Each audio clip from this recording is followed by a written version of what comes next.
also need best practice from advanced economies and use that to take full advantage of its plentiful natural resources.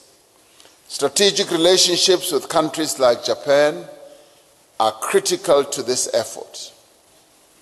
And Japan stands a great opportunity to be able to do so because of the special relationship that Japan has with a number of African countries. And I can speak for South Africa and say, yes, as South Africa, we do indeed have a very, very special relationship with Japan that seeks to benefit South Africa and also seeks to benefit Japan. So it's a mutually beneficial relationship, and all we need to do is to deepen it, to broaden it, and to make sure that it is sustainable and it is much stronger than it has been in the past. Trade ties between Africa and Asia have grown significantly in recent years. In 2017, Africa's exports to Asia as a whole were worth around $64 billion, of which Japan accounted for about $8.3 billion.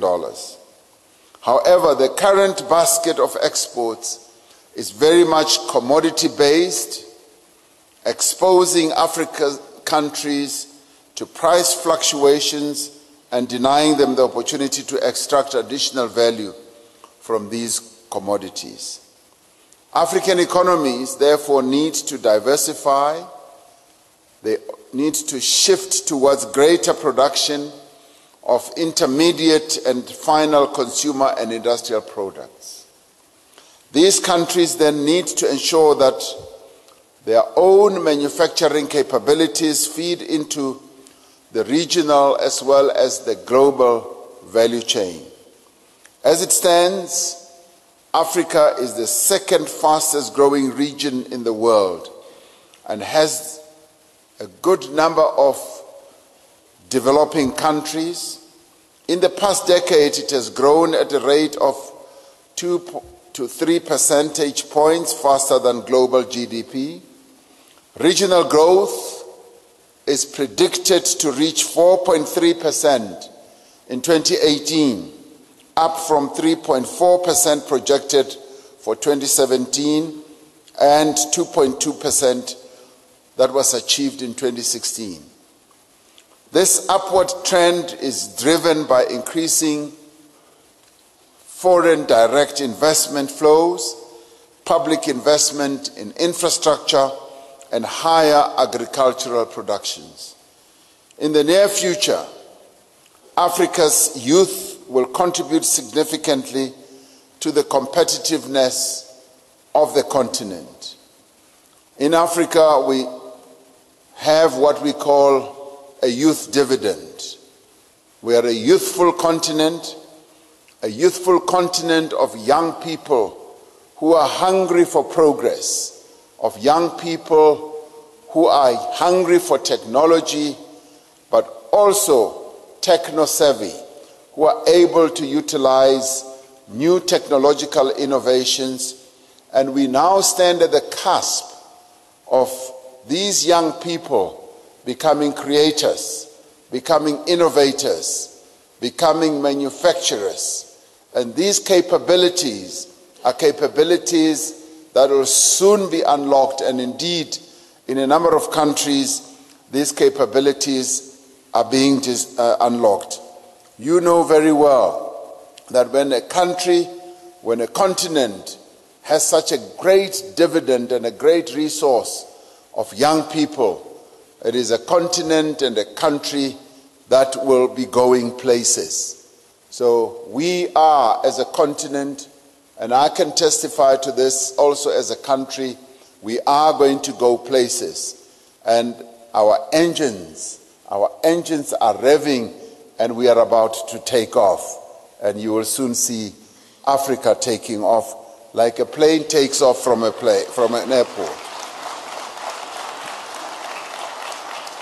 With as much as 60% of Africa's population under the age of 25, precisely what I was saying, the continent has a massive opportunity for a revolution in productivity and growth. However, this opportunity will only be realized if enough jobs are created. This requires a fundamental change in the approaches to job creation, to skills development, and a renewed focus on the continent's economic capacity. Africa's ability to globally be competitive is undermined by poor and insufficient infrastructure. The African Union's Agenda 2063, which serves as the basis for Africa's long-term social and economic transformation, aims to address these challenges. The African Union has decided very firmly, very clearly and directly that it is going to address all these challenges that still beset our continent. It aims to position Africa as a supplier of beneficiated resources by prioritizing labor-intensive manufacturing, doubling agricultural productivity, and expanding the contribution of the ocean economy. This effort provides an opportunity for Japan to collaborate with countries across the continent as we venture towards balanced, equitable, sustainable integration in the global economic system. As a country that has an advanced infrastructure backbone, Japan can share best practice models of infrastructure development, indeed, with the African continent. The relationship that Africa wants to have with Japan is built on what Mr. Satoshi Maimoto, the executive president of the Japan External Trade Organization, refers to as the dual principles of African ownership and international partnership. It is these principles that we find manifest in the Tokyo International Conference on African Development, or TICAD, process, which is a valuable platform for cooperation and collaboration. In pursuing its economic development, Africa can learn much from Japan's Kaizen philosophy, with its emphasis on productivity improvement, efficiency, support for SMMEs, and skills development. So as Japanese people and as Japanese companies, you have a lot to impart in the form of best practice, in the form of learnings, in the form of your own experience to all of us. And we want to welcome you to share all that and to share it with us on an equal basis, where we respect one another and where we look at each other, the one progressing the other and the other also progressing the other. As a country, we have realized that we will not be able to grow our own economy and reduce unemployment and inequality without a massive increase in both domestic and foreign investment.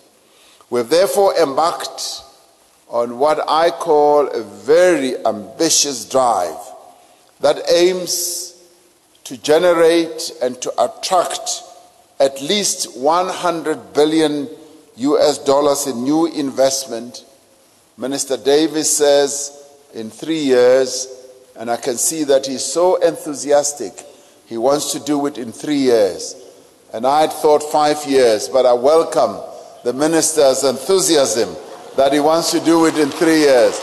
And I say, that is the type of minister I like, who is very ambitious, much more ambitious than the president. That is great. This drive for this investment amount that we want will culminate in an investment conference later this year, which will bring together investors, both from within South Africa and from other parts of the world, including from Japan. And to achieve this, I have appointed... Those are some live visuals there. President Cyril Ramaphosa addressing the business community on investment opportunities for African countries and Japan.